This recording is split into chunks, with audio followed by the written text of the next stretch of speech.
Let's talk a little bit today about emergent architecture and what that means. This is taken from some work that we're doing on organizing architecture teams and engineering teams to discuss the notion especially related to agility of architecture as an emergent quality of a system. Let me just figure out how to shut this off so that we're not seeing my notifications. The first thing to note about that is that this is a highly controversial topic, both in architecture and in enterprise level engagements, for a number of reasons, and that is the question becomes, what is architecture again? What is emerging, and how does that matter to the organization? Because as we've seen, you can build, or as we've discussed in the past, you can build things and say they have architecture. That sort of fundamental question of, if you build something, does it have an architecture? But then you can just also question whether or not, if architecture is not intentional, whether or not it matters if it has one or not. So there's a bit of esoteric quality to this, and we want to stay away from that as much as possible, because while meditation on esoteric principles may be a useful trait, it definitely doesn't help us get stuff done for the companies that employ us. So when we talk about this, we want to talk a little bit about, what does it mean to be an architecture? Or what does architecture mean? And as we do this, I'm going to talk significantly about the relationship between form, structure, and function. Effectively, what is valuable to a company? What is valuable to an employer? Why do we build things in the first place? The second thing I want to talk about is the roles related to delivery of things or buying things. I'm just going to have notifications coming up this whole time, it looks like. Meaning, what are the roles that are supposed to exist, and can they be filled by a non-professional? Like, somebody just goes in and says, this goes to, is the team the architect, for example? Is it possible for the dev lead or the project manager or the business analyst to fulfill the role? And then what is the difference between that and governance?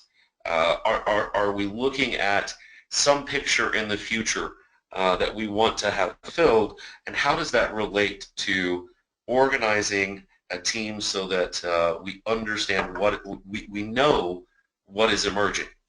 Because emergence, if you think about it conceptually, there's a big difference between a pearl emerging from an oyster and a crocodile emerging from the water. Both of those are natural occurrences. One is valuable, one is less so. At least taken from the perspective of the human involved in the scenario. So what does it mean to organize and to have structure or form or architecture emerge? I love this quote, and it is a fundamental principle that we look at here at ISA, and that I look at in organizations that ISA works with. As you know, we work with corporate members and other organizations to help build their architecture practice, whether that's through delivery teams or through business or information or infrastructure architecture. And Alan Brown et al. Said, form in architecture starts in the eye of the beholder. Oh, okay, well, that makes sense. Or in deep processes that transcend human existence. I think this is an interesting quote from Agile software architecture. This building that I'm showing is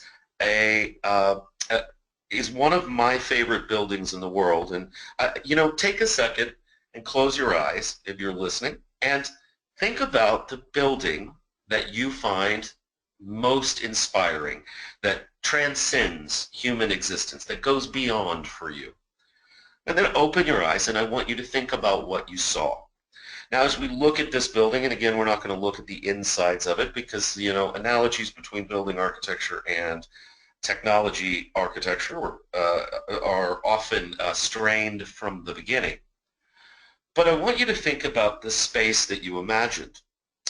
For me, this building is just, I walked in and it was very awe-inspiring. It's in Arkansas. It's an art museum that was donated by Walmart.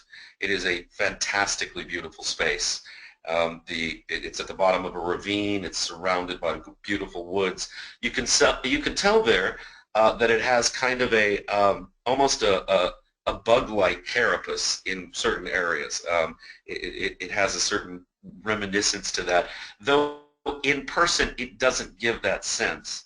And why I think this is important is because in form, in building architecture, we talk a lot about space, both positive and negative space. And this is very interesting to me because form requires structure and it requires certain levels of emptiness. Meaning, as we start to ponder what makes a building beautiful, and I think this transfers to technology very well, sometimes the most valuable activity is actually turning things off. It's reducing complexity. It's as simple as you can make it, without it being any simpler. But it also implies beauty, right? It implies something that goes beyond us. I believe that the Google technology business model is beautiful. It just rakes in money, and it's a search engine that somehow makes money. It does so through advertisement, but to me that is a fundamentally interesting thing, and I work with a lot of organizations around the world that are trying to understand this. So as we start to put together what is form in architecture, let's start talking about what we mean when we talk about emergent architecture, because I find that when people talk about architecture, they're often talking not so much about form, but about structure. Now, as we look at this building, it is the same subsection of that. We have to think, is this beautiful to us? Would we want to walk through this with our family?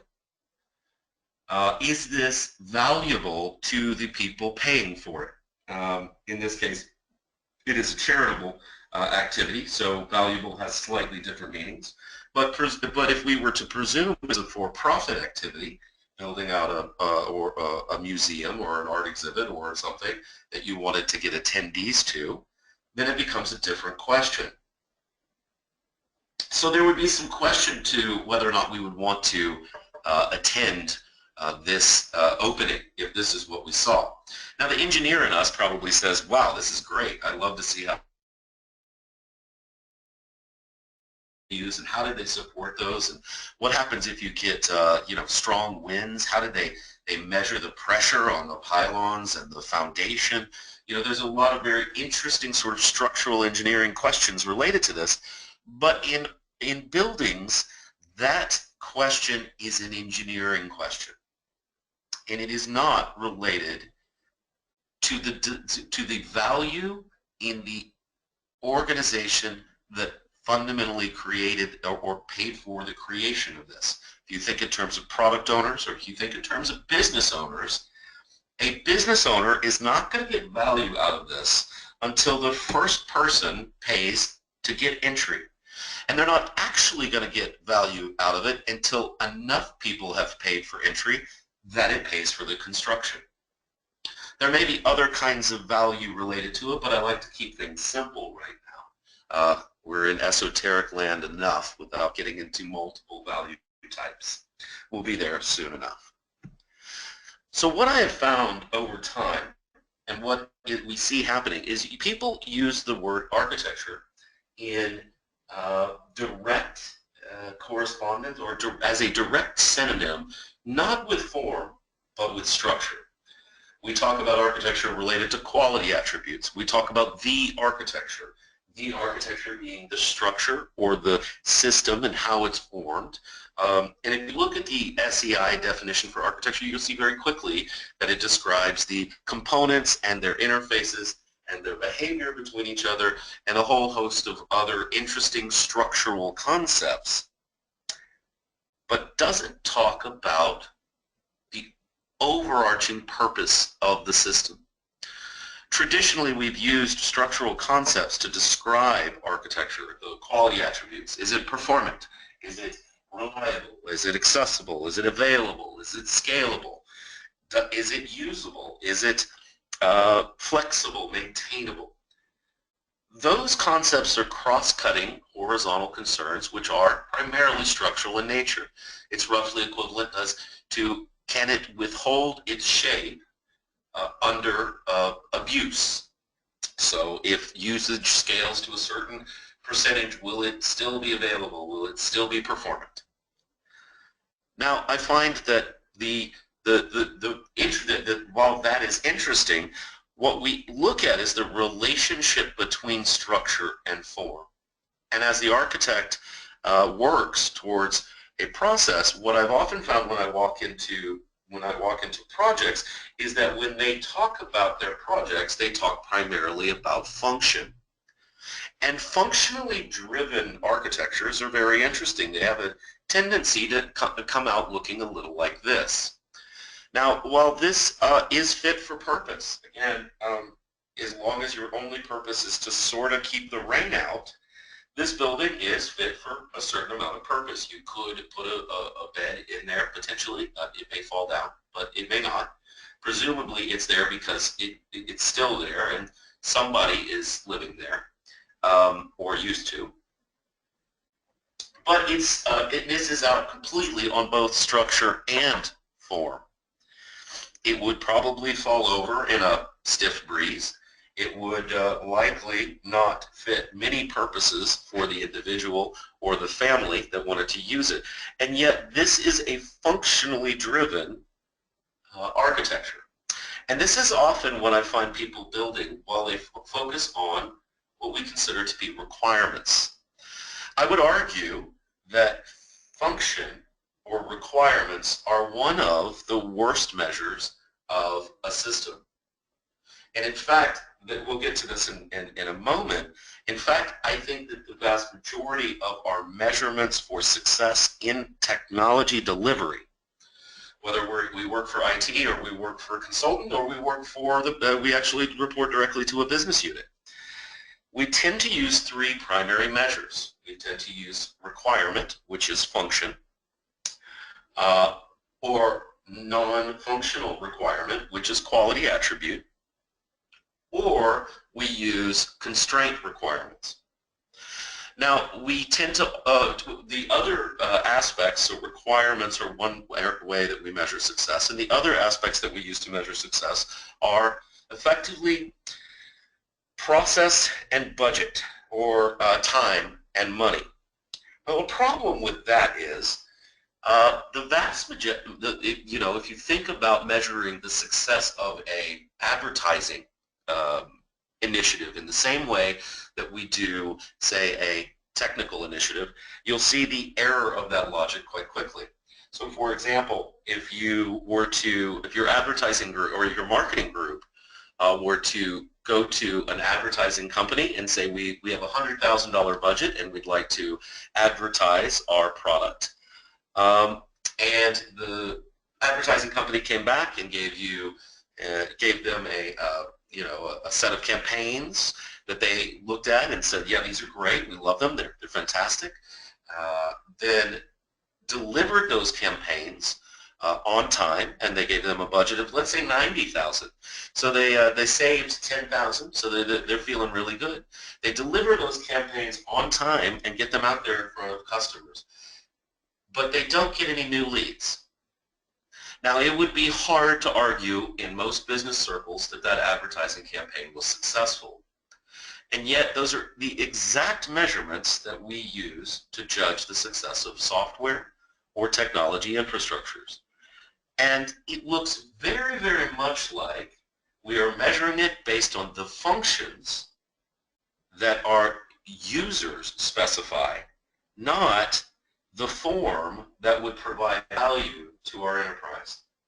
And these are this is to a certain extent where the analogy ends, but what we've determined, or what I've determined, what looks to be the case, is that good architecture is not what happens while you build a project, it's what happens when it's deployed.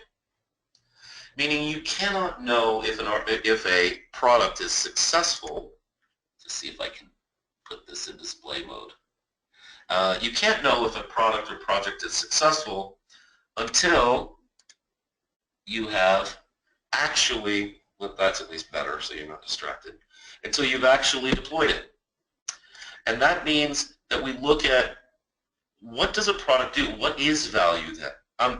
If we, just to break the sort of building analogy, if we consider what's beautiful and inspiring and what draws people to a building, what draws people to Notre Dame, what draws people to cathedrals, what draws people to the great works of building architecture in the past, it has a lot to do with space and things like that. But that analogy breaks down pretty quickly when we start talking about technology.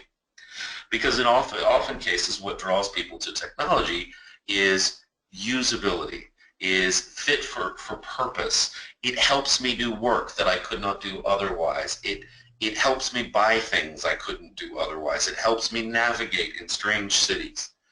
And there are a number of different characteristics that we use for that, but they can generally be put into 5 buckets. An architecture form appears to be related to profitability, constituent value, reuse, changing the market dynamics, or changing the market quality. So let's talk about that for a second. As we look at the vast majority of the purpose that our businesses go into technology for, one is to ease work. It's the old productivity argument. And that productivity argument assumes that if we can do email faster, if we can do word processing, we can get deliveries faster, we can serve the customer better, etc. So there's an enablement angle there that is interesting, and it's one of the things that kind of shackles the average IT person today. But we've entered a world now where technology is a fundamental driver for customer behavior. Whether those customers are citizens of a government or those customers are people who buy our widgets. Profitability is the relationship between technology and our ability to sell more than we spend, or to sell at higher margins than our cost. So for example, one of the grocery delivery companies that kicked off, the online grocery delivery groups, realized too late that it cost them about $120 for every $100 grocery order. That is not a profitable adventure. The flip side of that is we can use examples like Dell or Walmart or Uber or any number of other groups that derive profitability directly from their technology investment. E-commerce is the most notable success of that genre. The second bucket is constituent value. This has to do with things like usability or customer satisfaction or partner integration, or to a certain extent productivity, meaning our people are more satisfied utilizing our systems and our clients stay on our website longer, and you can measure constituent value in numerous ways. The third, reuse, actually is being renamed into decreased complexity. Effectively, the vast majority of our architectural work today is structural. It's about the change between going from more complex to less complex while doing the same amount of work. It's often called reduction of technical debt, which is a valuable contribution. but it much less so than impacting directly customer behavior. Now, growing market size is a very interesting, uh, and market dynamics, if you will, is a very interesting quality. So it was, for example, or interesting bucket of value of form measurements. If we look at the placement of the iPhone early in the market, they actually ended up making Samsung a great deal of money. And the way they did that was they popularized the smartphone. They made it into something that created a market that was even bigger than they themselves could satisfy at 100%. And this happens in all new markets as they diversify. But what happened was they created a market where the demand was so high that ultimately the other players in that market could catch up and make a great deal of money. Now, I happen to be an Android user, but many of my best friends are Apple users. Both of the companies that sell us products make plenty of money at it. Now, the ultimate interesting thing there is you can actually write technology products that just impact your market size or market quality. Now, market quality is a slightly more, a little more of a hazy area because it has to do with the structure of markets and the economy. A good example here is if North Korea was a democracy, we would likely sell more McDonald's hamburgers there. Whether that's a good thing for North Koreans or not is not my point. It's that if we do good in the world, good things happen. If we build and change, a lot of governments and a lot of government employees work in the market quality or the doing good section. And that's what that generally refers to. Now, because we don't experience anything other than the very front end of software, and in many ways we don't actually interact with, we don't even interact with the vast majority of software technology components in any way, we have to start thinking about them in terms of what makes them beautiful, what makes them attractive, and what we want to emerge. Now, I would suggest that emergent architecture as it's practiced today is a little more like this or a little more like this than it is like this. That we are structuring emergent behavior, but not creating the outcomes that are measurable against these buckets.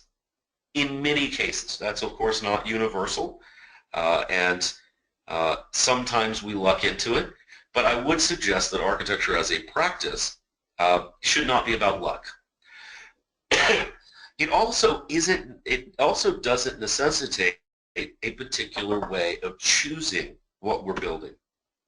If you look at great architectures, we need to stay fresh on trends. We need to understand what's available to build with, but not ignore tools that have proven themselves. Now, you see this many cases where originally we saw this when we tried the sort of rip and replace methods related to mainframes, where we went in and said, year 2000, we got to get rid of these big systems, and we tried to get rid of them. And then quickly realized that's just not going to work. So we tried to fix them and then wrap them and slowly but surely eat away at the old ways of doing things in favor of new ways of doing things. Now, there's a lot of things that happen here, though, and there's a lot of things that we need to be very, very careful of. So to me, that means that SOA, microservices, ESBs, point-to-point connections, socket connections, or any other kind of interaction between two systems is a potential tool I might use to create value or impact the form of my system. It also means that as architects, none of those are inherently bad. None of them are inherently less than the other.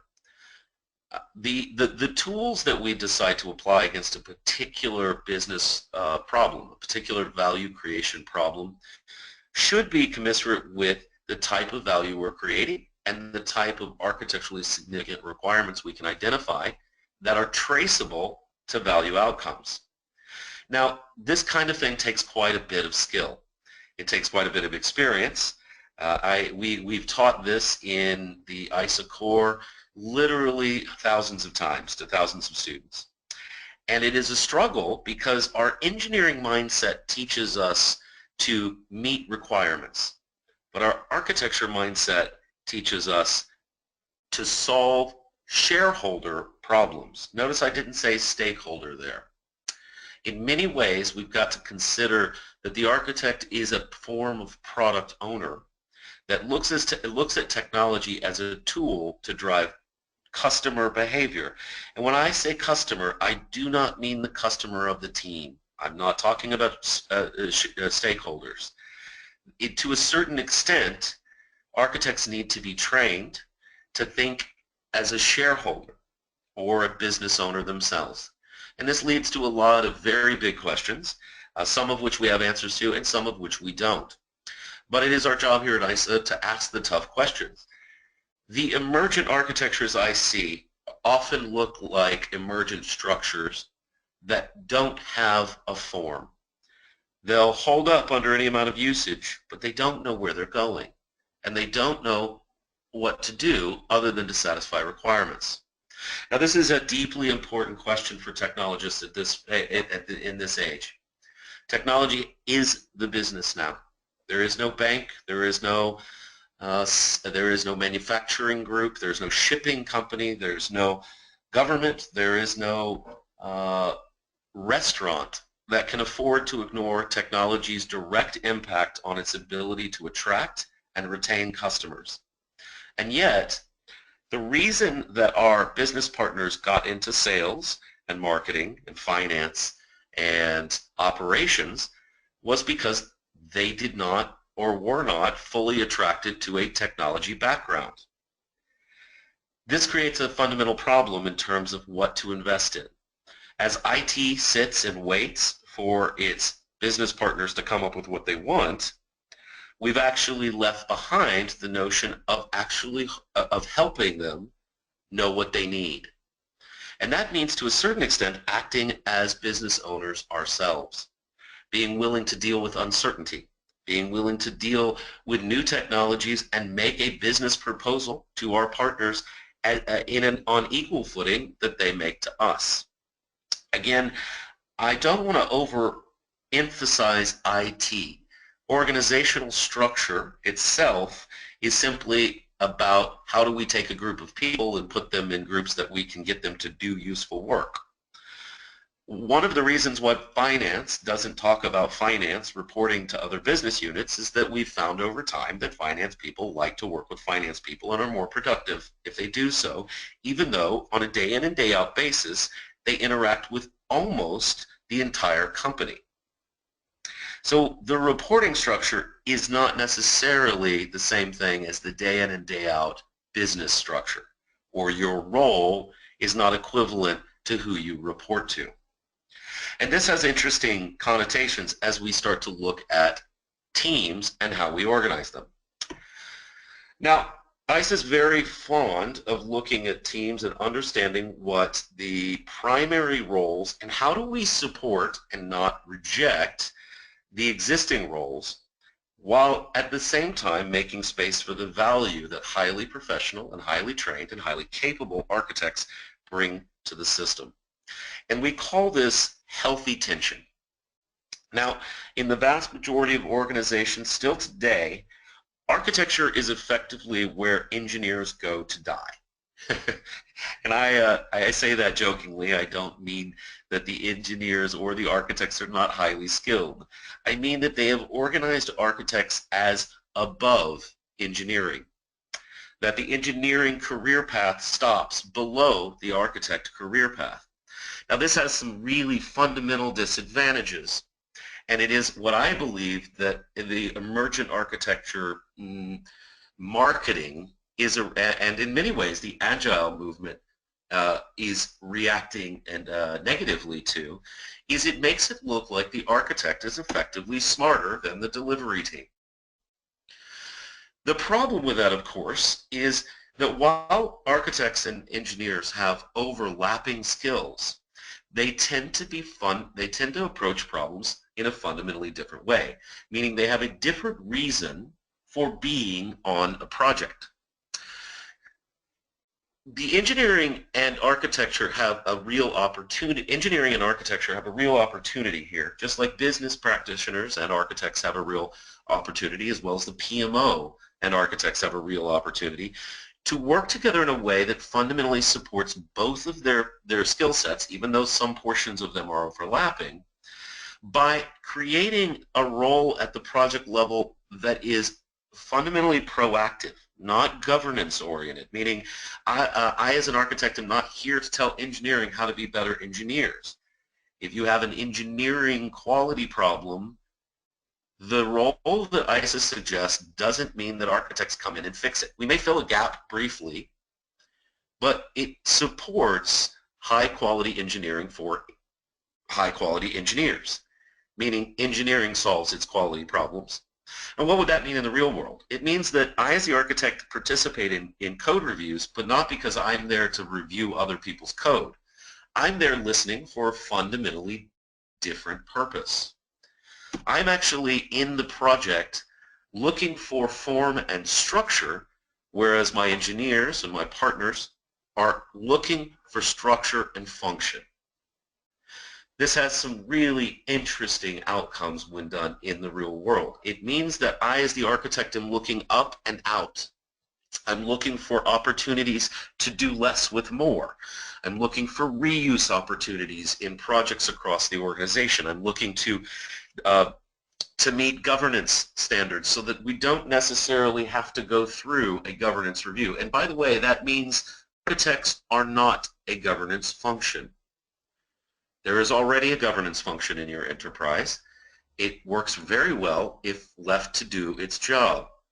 Architects that function as governance, we have learned, at least anecdotally, tend to lose their credibility over the period of somewhere between 2 and 3 years. The reason is because if you become a governance top-down function, the project teams themselves look at you as a roadblock, not an enabler.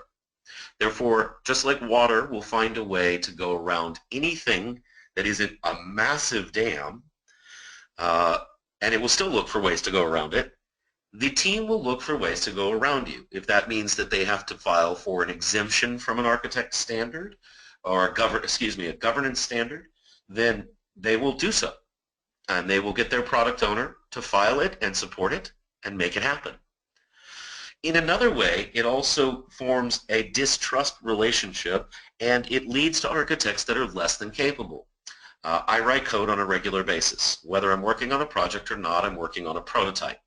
And the reason I do that is, as a primarily software architect myself, even though I've functioned as an enterprise and business and solution architect, or at least been the software solution architect for a $120 million project plus, as a software architect, I personally believe that there's a percentage of my time that I must dedicate to retain the breadth and the depth of my skills. That means that even though I am not a huge personal fan of programming in JavaScript, I do prototypes in Node.js, Angular.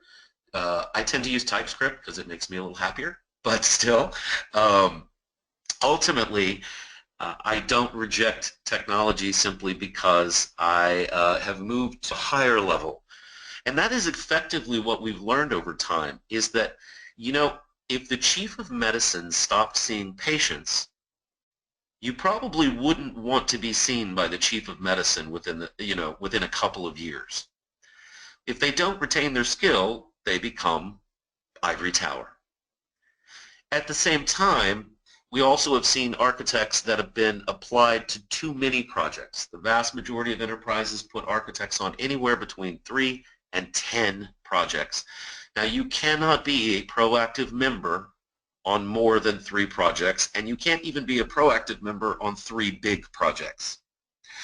Roughly like if you were the architect for a cathedral, a modern cathedral at least, you're probably not going to be able to do three cathedrals at once and be proactive.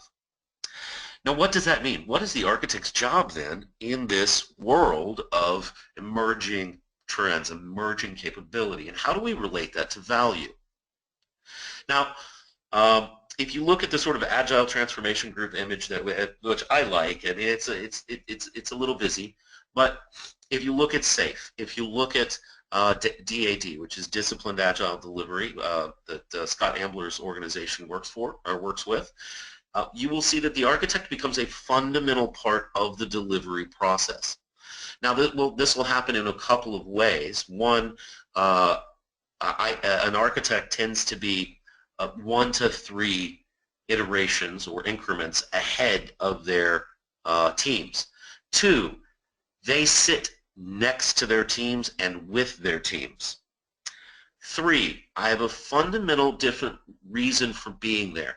I don't make top-down decisions unless I can prove that and we'll get into that in a second, but unless I can prove with a solid amount of evidence that they are value-based decisions that we cannot avoid, what effectively become constraints for the team. And I don't mean enterprise standards necessarily, though that is a fundamental part of what we integrate into the constraints that we develop for teams. But in fact, it means solving problems that would be either organizational or would lead us into a non-value-based outcome if we did not put that constraint in place. My goal as an architect is to constrain the team as little as possible to create the maximum amount of value for my shareholder. And I use shareholder very, very, very specifically there. Stakeholders are essential to the function and understanding of their business processes.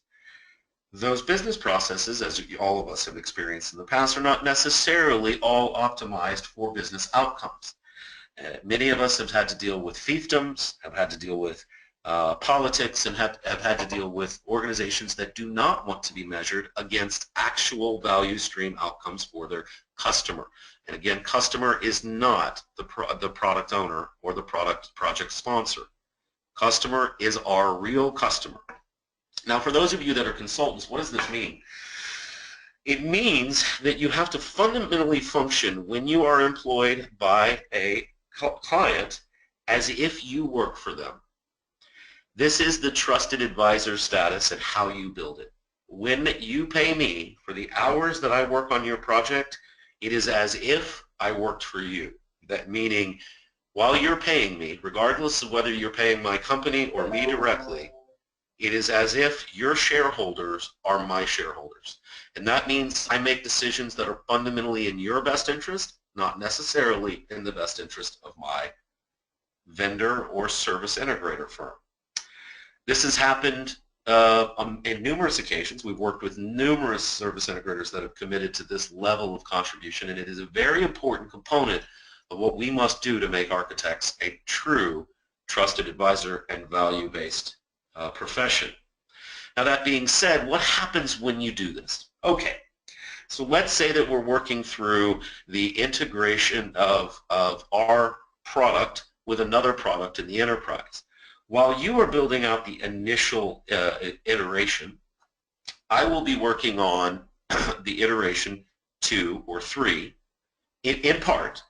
I may also help deliver a couple of user stories because I am a part of the team.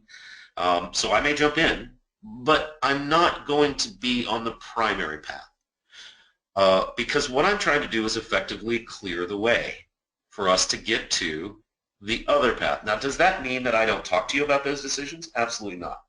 I am sitting there with the teams, and I will take an hour and put together a whiteboard session, review concepts, review cost-benefit analysis, and review other types of reasoning processes related to what we're investing in. I often say as an architect on a project that I won't start a project or I won't get involved in delivery until the lead engineer and I have come to grips with each other. Now, that doesn't mean that we adore each other and that we don't argue or debate. depending on culture. Things to be careful of. Americans like to argue. Other cultures like to discuss. Now, what's interesting to me about that is it often creates teams that feel empowered, but at the same time don't get in trouble the way that we do when we just build whatever we want. Of course, that's a critical difference in architecture-led delivery and agile architecture than it is in the team as the architect. Now, I'll tell you why that's important. If I've got any engineers on the or software developers or engineers of any type on the call, while quality attribute trade-off analysis may be fun for you, i.e. security and usability, impact, flexibility, and we've got to figure out how, and performance, and we've got to figure out what that is, value-based components and politics often don't interest you as much. For example, if I have to do a business value calculation on the impact of using a rules engine, I'm often out looking at the investment cost-benefit analysis related to customer outcomes related to the amount of sales enabled by that capability. I have found that those business-focused things, often true business valuation-based things, often are at least less interesting to the true technology delivery team, and they often are distracting from delivering what we have to deliver today in the iteration that we're currently working on. So this relationship between architects and team is absolutely essential to the full functioning of the enterprise. Now we're seeing this emerge even in the thought leadership throughout Agile. Mike Cohn calls this value stories and value themes, and it boils down to the fact that something like, as he says, a left front wheel or a right front wheel, which might be user stories, can't really be seen as valuable independent from each other. So we start looking at themes, or what we would traditionally call roadmap milestones in architectural roadmaps, as potential value outcomes, meaning once it has 4 wheels, it's more valuable. Once it has a steering wheel, it's already valuable. A push cart with a steering wheel at least gets you can make you move. You add an engine to it, now it's more valuable, et cetera, et cetera, et cetera. Because what I care about as an architect is not how you build the car. I care about selling cars. That means that Agile teams need more architects and not less. I know that we don't get along all the time, but then again, I grew up in construction, and I've been in the foreman's office when the building architect and the structural engineer and the plumbers and the foreman and the construction leads were in there talking about what needed to be done in the next round, and guess what? They don't all get along either. It's not about whether it's not about kumbaya moments. In fact, healthy tension has the word tension in it for a reason. Because this is about individuals and interactions over process and tools. I don't care if you use Scrum or if you use Kanban boards. I don't care if you've got a certain development process that you're interested in. What I care about are the individuals that we work with, and are we capable? Now this is still, today, the one complicated thing that humans build, in which our goal in organizations is to work with the cheapest, least skilled staff and give them process and tools than it is to work with the most capable and independent staff and let them choose their own process and tools. So as you can see, the definition that we use puts architects in the room for a fundamentally different reason. I am not going to tell you how to build code. I'm only going to tell you how to build code if it fundamentally impacts a technology advantage in our ability to sell cars, because I already respect you as a professional, whether you're the project manager or the business analyst. And if you're not one, then the company or the IT team needs to address a different problem. And that is not architecture, it's the quality of their staff. Now, I often like to say architecture doesn't happen at someone's desk, it happens or at your desk, it happens at someone else. If you find yourself for a month sitting behind your desk drawing pretty pictures, you should probably get to work as an architect. Architecture is about two things. It is about communication, and it is about thinking well. It is not documentation. If you are treating your architecture as documentation, then you are creating design documents and not architectures. And that is a fundamental difference with how we think about architects. Now, at ISA, we describe architecture as touching every aspect of the business. And that means, much like the finance team, that we are involved in understanding and delivering value-based technology decisions throughout the enterprise. Ask yourself this question. How many of the significant technology decisions, and I don't just mean big products that cost $10 million, I mean the frameworks used in deployment, have had an associated cost-benefit analysis in your team, in your company, in your department?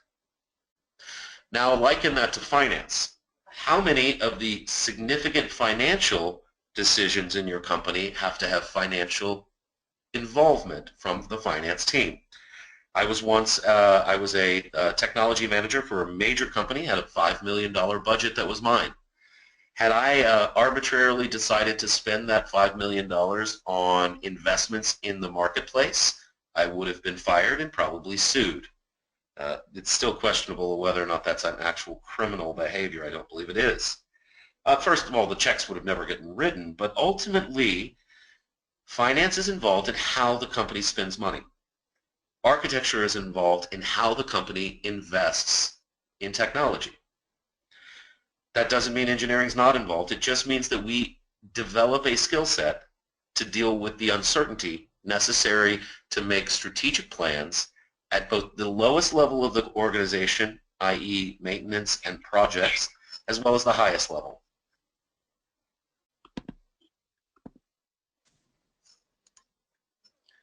So, I was just talking to that. So as you see, we're looking at architecture as a fundamental driver for project success. And in fact, what I have seen mostly, and we've seen this posted in many, many different forums, is that without solution and business architecture success, enterprise architecture initiatives are deeply at risk.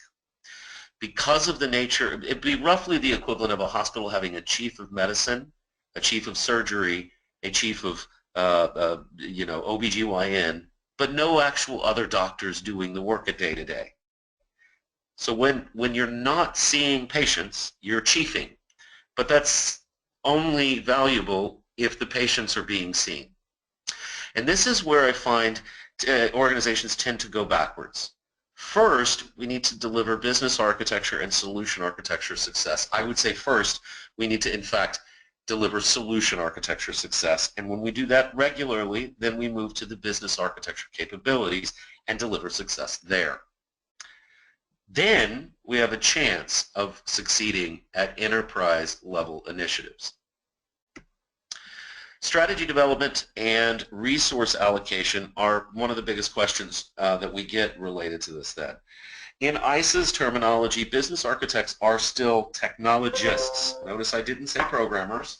I said that they have a deep and abiding interest in the technology investments an organization makes. Their day in and day out is 50% to 60% business strategy and 50% to 30% technology strategy.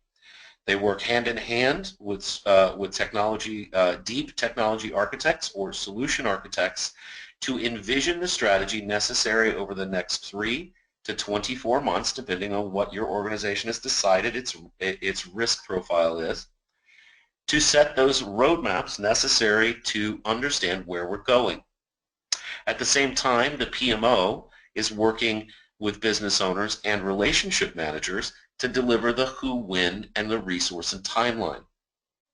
But if utilized this way, we end up with architects that are available to work on the most important projects. Now, this is key. Generally, there are more projects than there are architects. And this leads to 3 primary patterns that emerge. Let's not use the word emerge there, but anti-patterns that emerge.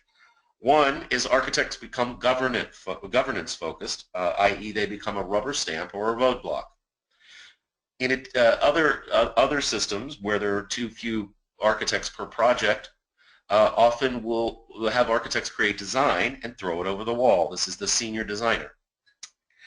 And finally, some organizations will have architects only work on the enterprise level and do standards, process improvement, and modeling. And this is what we end up calling the ivory tower. In each of these, there are some very, very negative side effects. The rubber stamp effect is that ultimately you will have governance exemptions that far transcend any reasonable amount if you just took those same architects and put them proactively on a smaller number of projects. In all of these cases, the answer is architects do fewer projects, and they participate as active members of the team. Now I'm going to skip a couple of these because these go into sort of organizational structure, but I do want to remind you that architecture, like any profession, is as good as its reputation with your shareholders. There are a number of different architect organizational patterns in play today. The siloed architect organization is where different lines of business or different business units will hire architects inside of their business unit, and in general you'll find that these are random. They're spread throughout the enterprise, and they have completely disconnected lines of reporting. They tend to not know each other exist. You can't answer the question, how many architects exactly, titled architects, are employed at your company, total, regardless of line of business. This is potentially what you have. The answer to this silo, the thing that makes this better, is develop an architect community. The second one is the central architect organization. It tends to be IT-centric. It is often focused on optimization of IT problems as opposed to the true optimization of business strategy, or excuse me, optimization of business technology strategy. And it often has a very strong technical focus and technical capability, which you don't want to lose. This organization, by the way, the siloed organization, is highly responsive to its business units. This one less so. Now, one of the best structures for an architect organization that we've seen that retains both is the matrix team, or what we call the blended architect organization. It is effectively business architects and solution architects on a regular basis, not necessarily report, but at least dotted line into the lines of business and operations and those kinds of things. Enterprise architects function at the senior most levels with executives, and the information software and infrastructure architects work both inside of IT and also participate with business units as solution architects related to projects. Now there's a risk here, and that is if you lose your technical capability in your business architects, they will stop being architects and start being business consultants, which kind of makes them less able to communicate effectively with the technical architects. Same risk is the flip side here. Also remember, your partners, your vendors have architects themselves. One of the strongest capabilities and one of the strongest aspects of your IT team with your partners is to ensure that those partners give you highly capable, highly practiced, and highly experienced architects. The easiest way to do that is require an experience-based certification as a part of your RFPs. Doesn't mean they can charge you $10,000 a day for those folks. It means that you're saying either get the Open Group experience-based certification or get the ISA experience-based certification, as long as it is not just a test. TOGAF doesn't work, neither does the CITA F or the CITA A, because both of those are just tests. It doesn't tell you whether they're good or not. You need your architect speaking the same language inside your company and in your partners for this to be valuable. Now I'm going to go ahead and end here and go ahead and take questions. I've got a few more slides which will be available as a part of the download, but due to time considerations I want to make sure that if there are any questions I can answer those.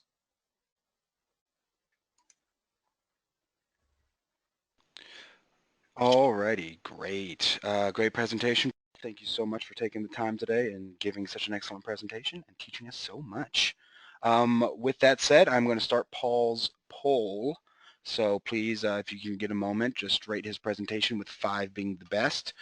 And we have a few minutes, so if you have any questions for Paul, feel free to type them in the questions section below, and we will have him answer as many as we can. If you're curious about the presentation, they will be available with the recorded version on Monday to ISA full members. So let's just jump into this first question. Agile teams need more architectural discussions, but at the same time, they regard architecture as a team effort. That is, as a team-managed process that everyone should be involved in and contribute to. No specialist role called architect anymore. Comments on that? Yeah, good luck. The problem with the architect, with the team as architect, is a skill differential and a language differential. I've been training architects for 14 years. Ooh, I'm going to give myself a 5. Hold on. Can I do it? Oh, I don't get to vote. Okay. That's probably smart. The team will come up with good structural solutions, but I tell you, I've been training folks to think in terms of value-oriented outcomes for a very long time. It is a fundamentally different mindset. It's sort of like if I ask you to be a programmer, the project manager, and the business analyst all in one. You can do that for really, really, really tiny, tiny things.